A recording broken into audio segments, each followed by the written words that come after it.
Hey viewers, before we move on to the video, please make sure to subscribe to the channel and hit the like button if you want to see more stories like this. Thanks. It wasn't the first time Mark had needed Qley, but it was the first time she offered him my side of the bed. We'd been together for 3 years. I'd seen her through the stress of her layoff, cooking meals while she sent out resumes. I'd driven through the night to be with her when her dad had his heart scare, holding her in that sterile hospital chair for hours. I'd even, against my better judgment, tolerated Mark's constant, looming presence in our lives, her charismatic, perpetually crisis-ridden best friend from college. The freelance photographer whose art was always on the verge of being seen, whose landlords were always unreasonable, whose exes were always crazy.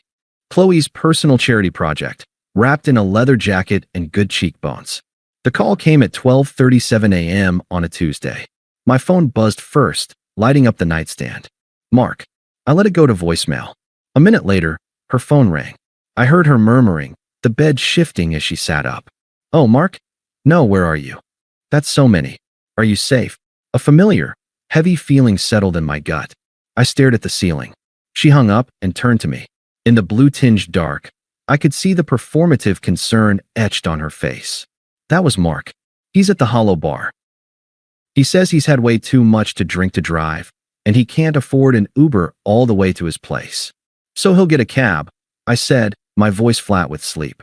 Or he'll sleep it off in his car. He's a 30-year-old man, Qley. He's upset, Alex. His gallery show was a disaster tonight. Nothing sold. He's devastated. She was already throwing the covers back. I told him to come here. I sat up. Here. What? Because he needs a friend. He can't be alone right now. He can sleep on the couch, I said, the line we'd established and held for 2 years. She was out of bed now, pulling an extra pillow and the gray fleece blanket from the linen closet. She didn't look at me. It's not good for him to be on the couch. He needs proper rest. He's emotionally fragile.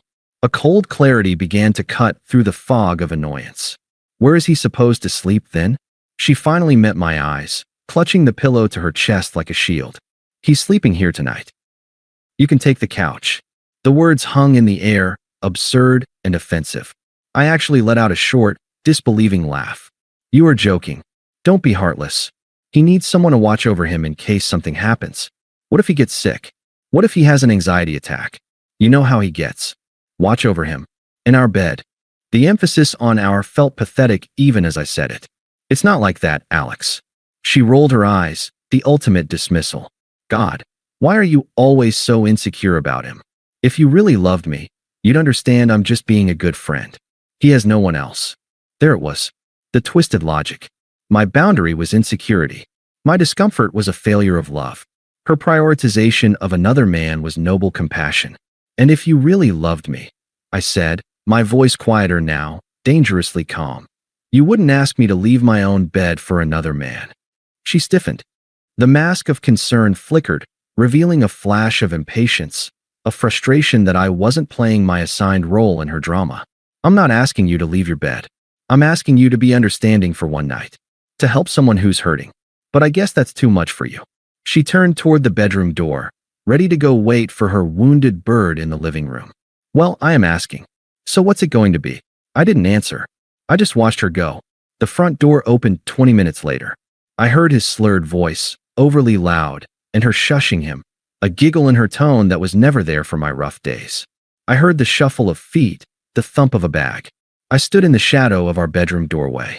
The scene in the living room was a sickening tableau. Mark was slumped in the armchair, looking the perfect picture of tragic artistry. Qley was kneeling beside him, placing a glass of water on the side table.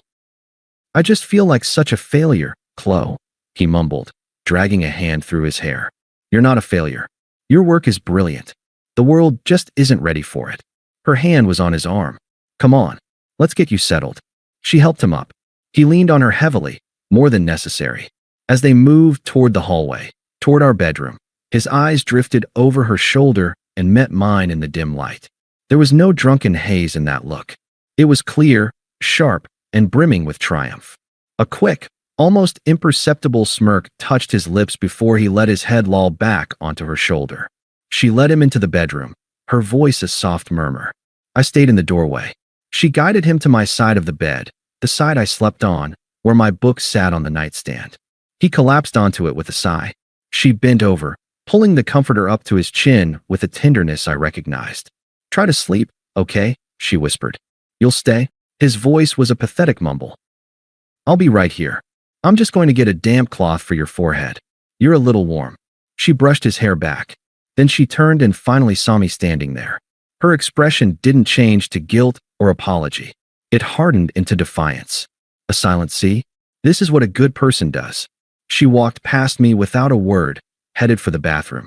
The message was clear. The decision was made.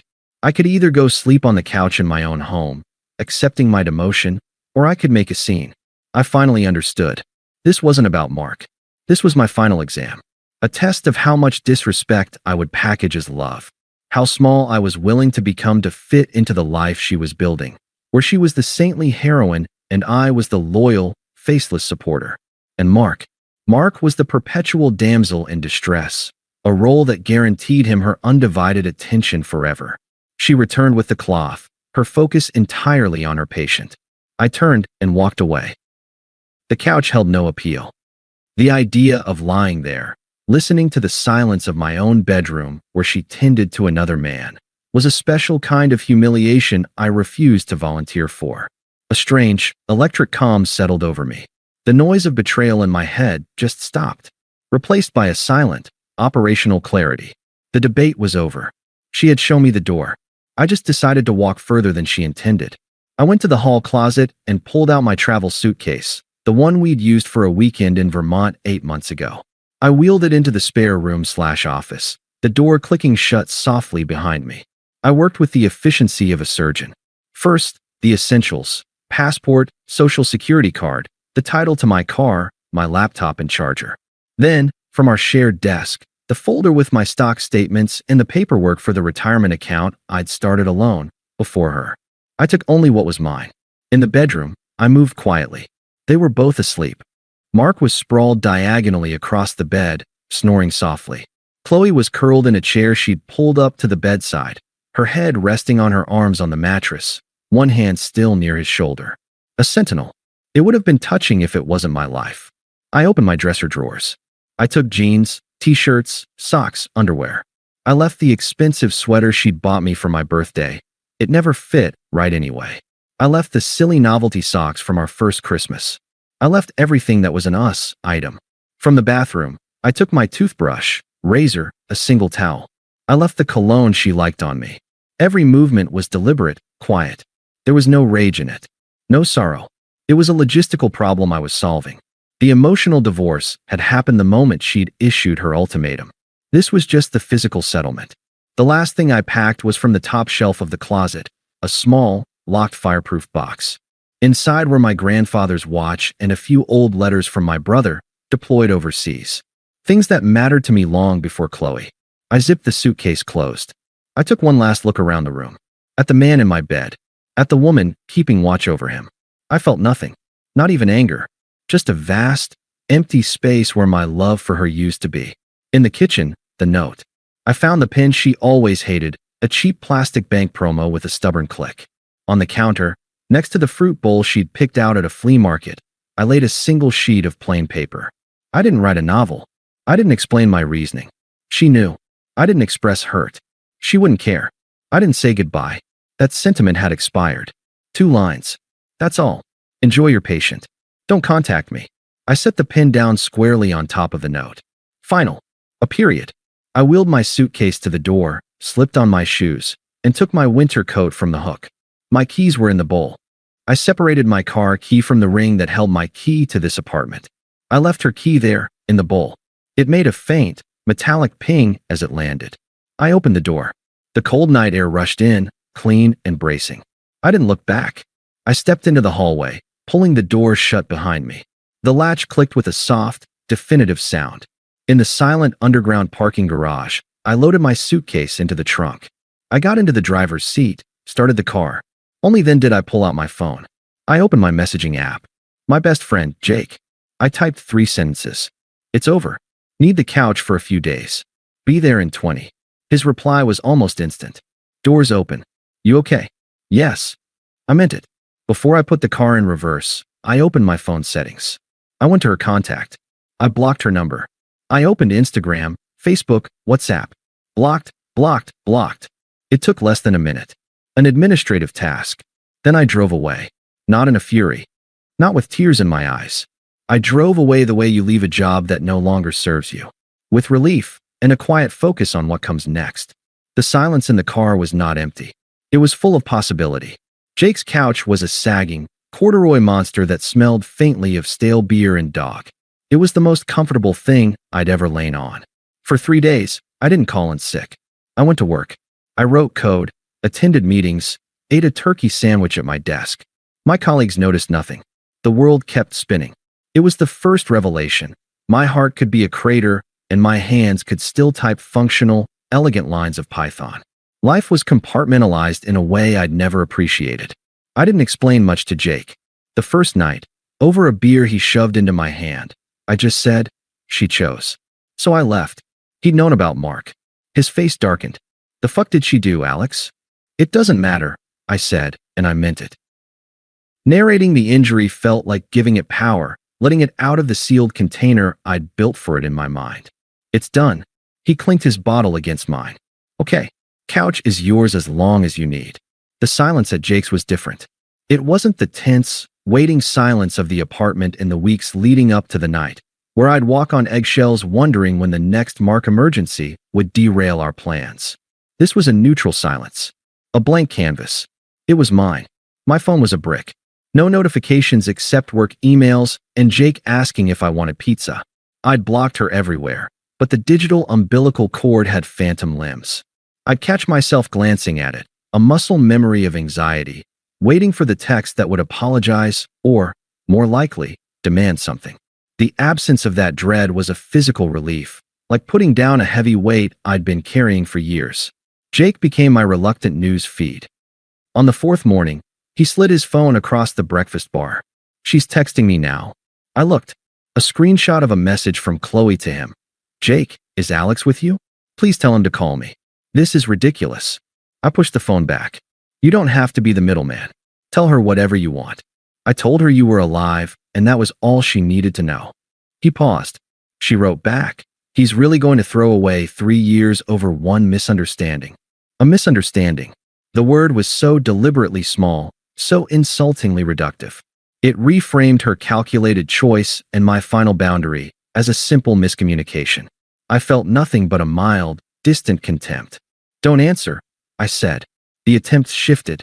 Later that day, another screenshot. "Mark left this morning. Are you happy now? Can we please talk like adults?" Then, that evening, "I'm not going to beg, Alex. But you're being childish. Come home so we can talk this out. You're blowing this way out of proportion." Each message was a masterpiece of non-apology. They contained claims of my emotional mismanagement, blowing this out of proportion, childish, a declaration that the perceived threat was gone, Mark left, and a demand for my return to the negotiating table, a table where, historically, I was the only one who ever conceded. I didn't feel angry reading them. I felt like a biologist observing a predictable species behavior. "She doesn't get it," Jake muttered, shaking his head. "She thinks this is a fight you're having. She doesn't realize the war's over." He was right. There was no war. I'd surrendered the field. I had no interest in the territory anymore. The next week, I used my lunch break to find an apartment. A modern, sterile studio in a building with a gym and a concierge. It had no history, no memories in the walls. I signed a 12-month lease. When the property manager asked why I was moving, I said, "For a change of scenery." It was the truth. I moved in with a suitcase, an air mattress, and a single chair. The emptiness was luxurious. I began to rebuild a routine that had nothing to do with her. I joined a climbing gym downtown. The physical exertion was a pure, mind-clearing burn. I reconnected with 2 friends from college I'd slowly drifted from, because Qley always found them a bit immature. We went to a trivia night and came in dead last, laughing the whole time. Jake kept me updated, his reports becoming a morbid comedy. A mutual friend, Sarah, ran into Qley and Mark at a bougie brunch place. She said they were cozy, Jake relayed, making air quotes. Like, sharing pancakes cozy. Qley posted an Instagram a few days later. He showed me. A picture of them on a rocky hiking trail. The city sprawled below. Qley was in expensive new athletic wear, beaming. Mark was behind her, his hands on her shoulders, looking into the camera with a smoldering intensity. I'm sure he practiced. The caption: when you find someone who finally appreciates your adventurous side, sunrise over mountains, #new beginnings, #no settling. I stared at it. The #no settling was the dagger. The public branding of our entire relationship as her settling. The narrative was clear, stable, reliable. Alex was the boring, safe compromise. Crisis-ridden, freeloading Mark was the adventure. I thought of the 2 vacations we'd canceled because Mark had a creative meltdown and needed Qley. I remembered the countless weekends spent listening to his problems over expensive cocktails I usually paid for. The old me would have felt a hot lance of jealousy, of inadequacy. The new me felt a profound, almost pitying understanding. She wasn't choosing a better man. She was choosing a better story. One where she was the exciting savior, not the partner in a quiet, equal life. The climb to that mountain vista probably ended with her driving, paying for the gas, and listening to him complain about his blisters. I handed the phone back to Jake. Good for them. You're not mad. What's the point? I said. She's someone I used to know. Her Instagram captions aren't my concern. That was the second revelation. Indifference isn't an emotion you feel. It's the absence of all the others. It's silence. The karma didn't arrive with thunderclaps. It trickled in, quiet and inevitable, like water finding cracks in a foundation. It was a Tuesday evening, about 3 weeks after I'd left. I was assembling a flat-pack bookshelf for my new apartment, a screwdriver in my hand, a podcast playing softly in the background. My phone buzzed on the floor. Jake. I put it on speaker. Hey, what's up? His voice was a mix of shock and grim satisfaction. You are not going to believe this. Sarah just called me. Mark got arrested. I paused, the screwdriver hovering. Go on. Petty theft.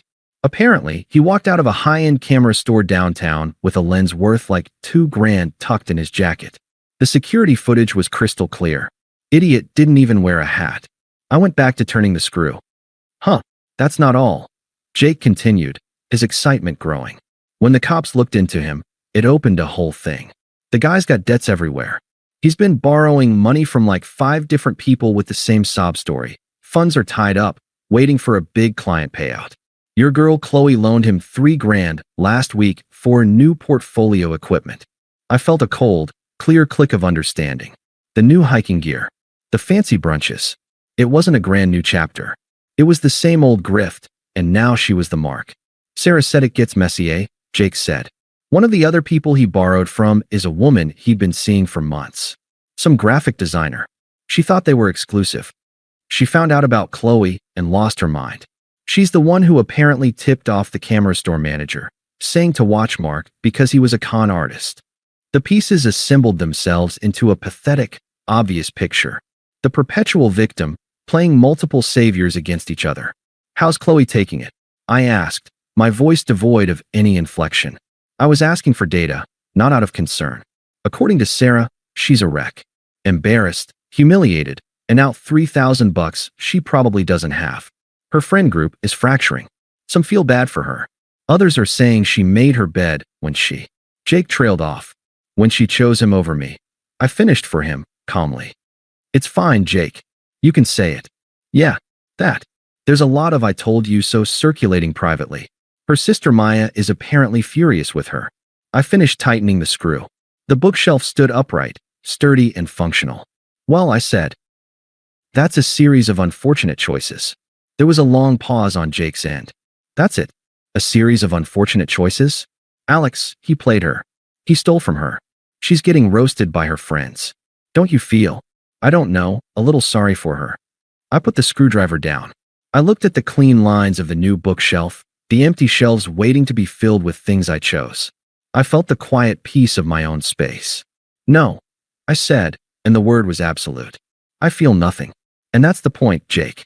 If I felt sorry for her, it would mean I was still connected to her drama. I'm not.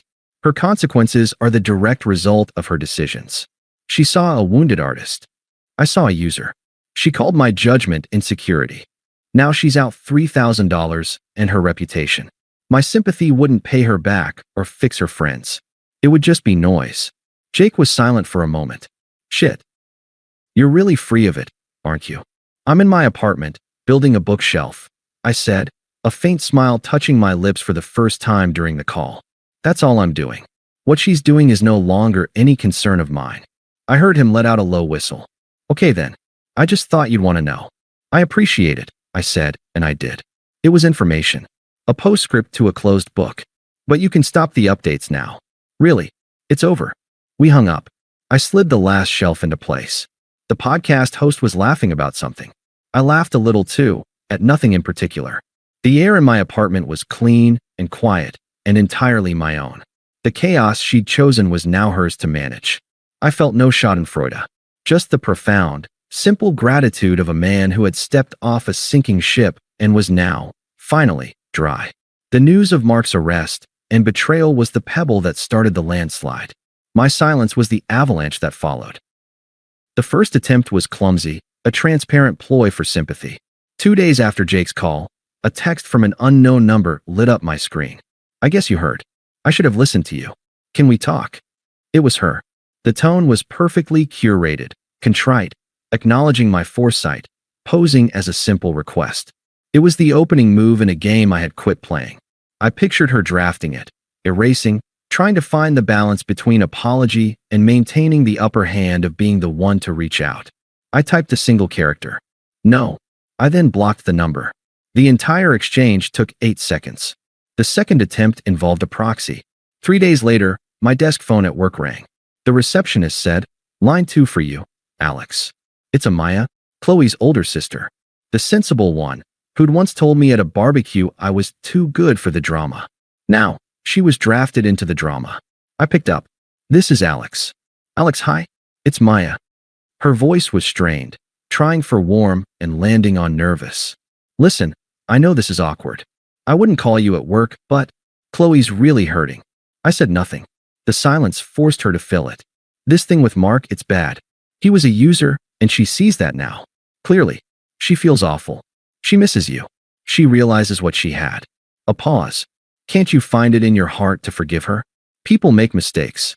I leaned back in my chair, looking out at the city skyline. I used my professional, client meeting voice.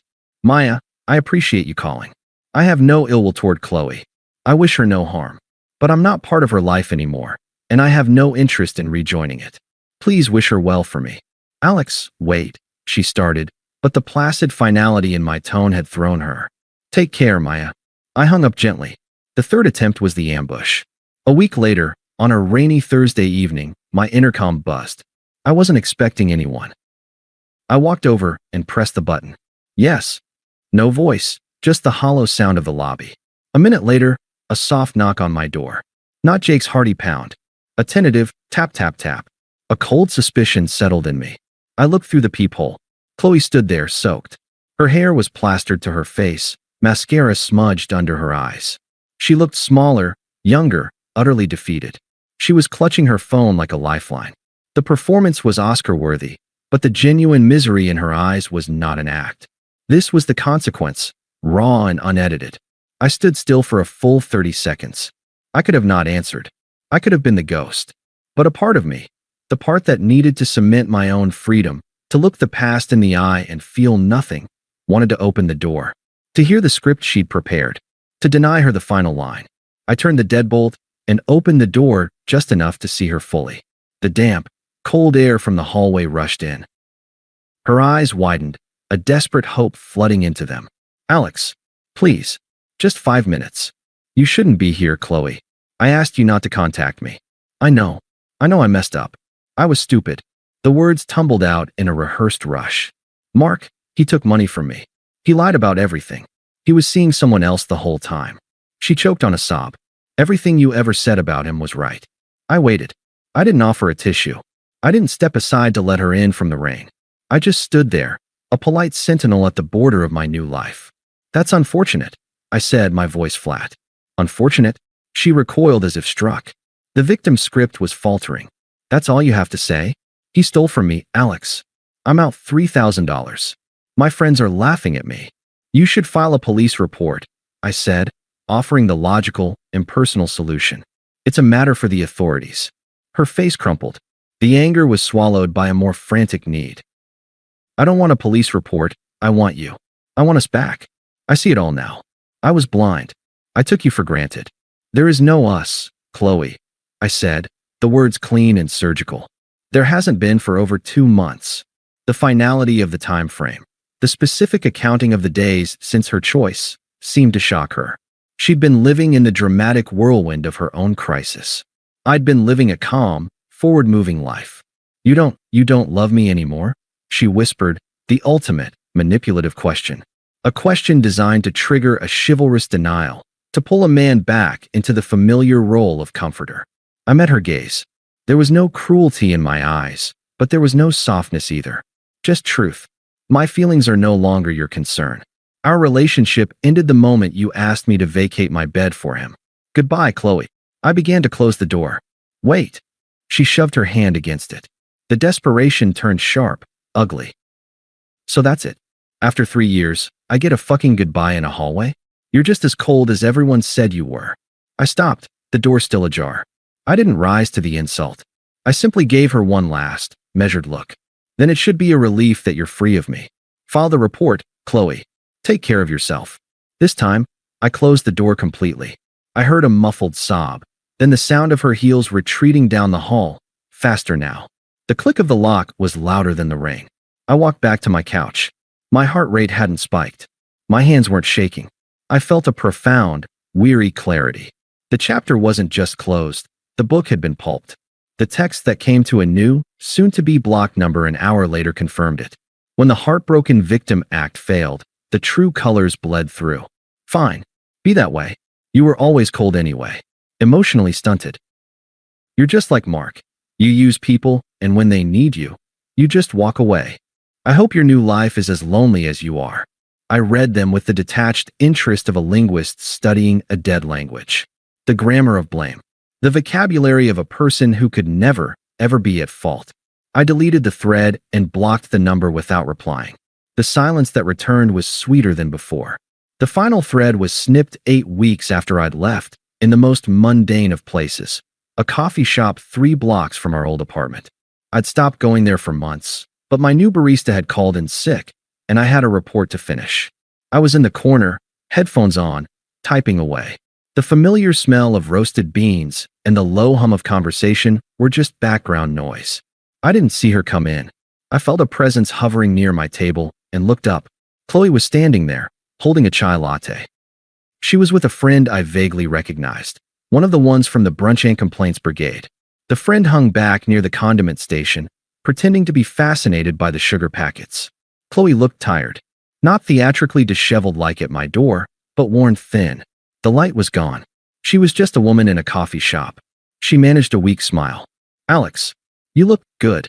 I pulled one headphone away, resting it on my ear. Thank you, I said, the way you thank a stranger who holds a door. An awkward pause stretched. Her friend was watching like it was a tennis match. I'm moving, she blurted out, as if sharing big news. Can't afford the apartment alone. Mark, he cleaned out my savings. She said his name like it was a rotten taste in her mouth, but there was also a hint of a plea. See what he did to me? See how I've suffered? I took a sip of my coffee. It was perfectly cooled. I'm sorry to hear about your financial situation. The phrase was professional, the same one I'd used with a colleague who lost a client. It held sympathy in its dictionary definition, but none in its delivery. Her face fell. The script was failing again. She'd offered her tragedy, and I'd given her a customer service response. That's it. Her voice cracked, a mix of hurt and rising anger. After 3 years? Sorry about your financial situation? Qley, I said, my voice calm and low, forcing her to lean in slightly to hear, breaking the illusion of a public scene. That chapter is closed. I've moved on. I suggest you do the same. Dwelling isn't healthy. Moved on. Her eyes scanned me, then darted around as if looking for evidence. With someone else? The question was pure, undiluted possession. I almost smiled. It was the wrong question. The irrelevant question. Whether I'm alone or with someone is irrelevant to us. What matters is I'm at peace. And you, I said, my gaze steady and final, are not my responsibility. Not your feelings, not your finances, not your recovery. She stared, her lips parted. The truth was a pill she couldn't swallow. I was not her backup plan. I was not her audience for repentance. I was a closed door. You never loved me, did you? She whispered, the last weapon in her arsenal, designed to wound. I didn't flinch. I gave her the honest, devastating answer. I did. More than you understood. But love requires respect. You showed me exactly where I stood. So I stood somewhere else. I gestured vaguely to the space around me, the coffee shop, the city beyond, my whole new world. Somewhere better. The finality of it, the simple, unassailable logic, seemed to hollow her out. All the arguments, the justifications, the blame, died in her throat. There was nothing to fight against because I wasn't fighting. I was just stating facts. I saw the moment she truly understood. Her shoulders slumped. The performance ended. What was left was just a sad, exhausted woman facing the unchangeable consequences of her own choices. Take care of yourself, Qley, I said, my tone firm but not unkind. It was a dismissal, but a definitive one. Truly. I placed the headphone back over my ear, picked up my coffee, and stood. I gave a slight, polite nod, not to her, but to her friend still gawking by the sugars. Then I walked to the door, where my colleague Ben was just walking in, waving. Sorry I'm late, Ben said. Traffic was a nightmare. No problem, I said, pushing the door open. I got a head start on the report. Let's grab a table. As the door swung shut behind us, I didn't look back. I didn't wonder what she was doing. I didn't feel a surge of victory or pity. I just felt the crisp autumn air on my face and the pleasant weight of the work ahead with a friend. The last thread was cut. It made no sound at all. Thanks for watching. Make sure to subscribe to the channel and hit the like button. What do you think about this story? Share it in the comments.